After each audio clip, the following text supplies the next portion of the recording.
este dissabte toca La Gossa Sorda en Picassent, anirem per allà a veure'ls.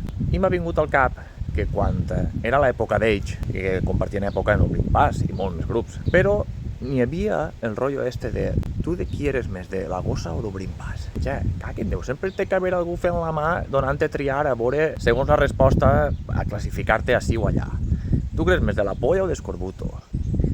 Aneu a fer la mà. Sempre estaven igual, sempre està el típic «Ixos són uns venuts, aquells només que volen diners». No, tu no vols diners. Tu vols treballar de baix. Pues això, que quan jo era xicotet sentia a muntó escape. I gràcies a grups com Escape, en una música lleugereta, que és més fàcil d'entrar que a tres grups més punkis, pues gràcies a això ha tingut accés a lletres pues, que estan molt xules i te fan pensar i te fan buscar a tres grups. I així és la vida. I deixeu-vos estar de si comercial, de si no comercial, de quin és més pur, de quin és més autèntic. Aneu a cagar, és música. Cada artista que fa en la seva vida privada el que li dóna la gana.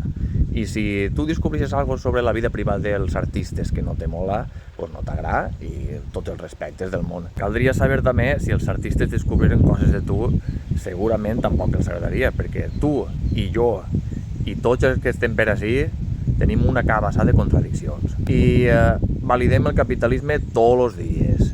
I validem l'autoritat tots els dies. I així. I ja està. El que vos vinga... És que el grup ixe resulta que toca no sé quin altre festival. Te ves a la merda.